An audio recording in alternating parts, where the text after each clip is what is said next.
President Trump has unveiled a sweeping missile defense initiative called the Golden Dome, a multi-layered shield of satellites, interceptors, and radars designed to detect and neutralize long-range hypersonic and ballistic threats. Reports suggest the project could cost as much as $175 billion according to White House estimates, or more than $542 billion over 2 decades, based on Congressional Budget Office projections. In announcing the plan, Trump suggested Canada could participate, either by paying $61 billion or by joining at no cost if it became the 51st U.S. state. Ottawa flatly rejected the idea, with Prime Minister Mark Carney declaring that Canada is not for sale, and Canada's ambassador to the United Nations, Bob Rae, comparing the offer to a protection racket. As Washington concentrates on the still uncertain Golden Dome project, unlikely to be operational before the late 2020s, Canada is charting its own course. Ottawa is strengthening ties with Germany, elevating defense cooperation to stand alongside energy as the 2 central pillars of a broader strategic partnership. During his recent trip to Berlin, Prime Minister Mark Carney confirmed that a German-Norwegian consortium led by ThyssenKrupp Marine Systems has been shortlisted as one of 2 finalists in Ottawa's multi-billion-dollar submarine procurement program. The decision positions Germany as a leading player in one of Canada's most significant defense acquisitions in decades and underscores a growing military-industrial link between the 2 countries. The submarine talks come as Carney seeks to deepen ties with Berlin beyond NATO commitments. Canadian officials noted that the defense collaboration complements new agreements on critical minerals and hydrogen supply chains, as well as discussions around energy security. German Chancellor Friedrich Merz welcomed the expanded scope of the partnership, stressing that Germany views Canada as a reliable long-term partner at a time of heightened geopolitical risk. Canada's decision to shortlist a German-Norwegian bid for its new submarine fleet is more than a procurement update. It represents a striking departure from historical patterns in Canadian defense acquisitions, particularly undersea warfare. Since the Second World War, Canada's naval posture has been shaped by its North Atlantic role and by its close defense ties with the United States and the United Kingdom. During the Battle of the Atlantic, Canadian warships escorted convoys against German U-boats, building a naval identity rooted in anti-submarine warfare. That legacy was institutionalized in 1940 with the Ogdensburg Agreement, which created the Permanent Joint Board on Defense and bound Canada and the U.S. into a continental security framework that has endured through NORAD and NATO. For decades, Canadian procurement decisions were strongly influenced by North American partners, often leading Ottawa to source major platforms from allies within that framework. Canada's submarine fleet, however, has always been an exception marked by dependence on foreign suppliers. In the 1960s, Canada acquired 3 British Oberon-class submarines, which became the backbone of its undersea force for more than 3 decades. When those boats reached the end of their service lives, Ottawa again turned to the United Kingdom, purchasing 4 second-hand Upholder-class submarines in the late 1990s. Renamed the Victoria-class, these vessels were plagued by cost overruns, mechanical issues, and years of refits, leaving Canada with only a limited and inconsistent submarine capability. The reliance on British suppliers reflected both historical ties and Canada's hesitation to fund an indigenous submarine program. The new competition marks a sharp pivot away from that model.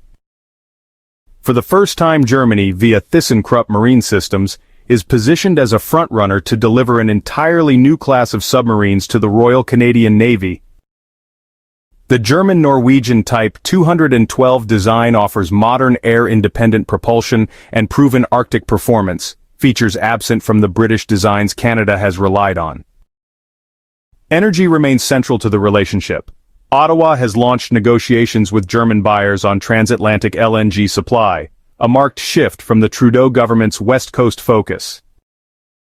While Canada's new LNG terminal in British Columbia shipped its first cargo in June, European buyers are showing interest in market swaps to redirect West Coast shipments. Carney, however, has made clear that his government intends to build East Coast capacity, pledging billions of dollars for port infrastructure in Montreal, Churchill, and other sites to enable direct shipments across the Atlantic.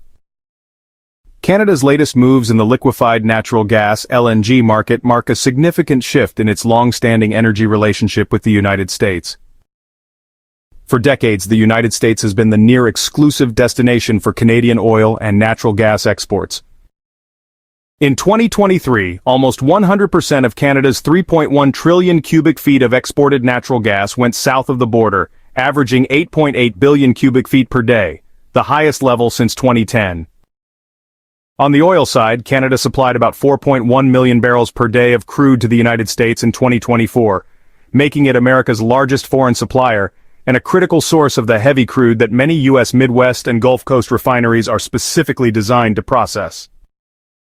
This long-standing arrangement has allowed American refiners and energy markets to rely on steady access to Canadian hydrocarbons, often at prices lower than global benchmarks. That dynamic is now beginning to change. In June 2025, the LNG Canada project in Kitimat, British Columbia shipped its first cargo of LNG, opening a long-sought Pacific outlet that enables Canadian producers to reach markets in Asia.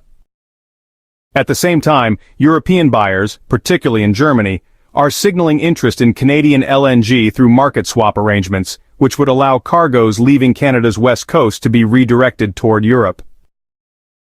Prime Minister Mark Carney's government has gone further by pledging billions of dollars to develop East Coast port infrastructure in places like Montreal and Churchill, with the goal of launching direct transatlantic LNG shipments in as little as 5 years. These steps represent a deliberate strategy to diversify export markets and reduce Canada's near-total reliance on the United States. The consequences for American energy security could be significant.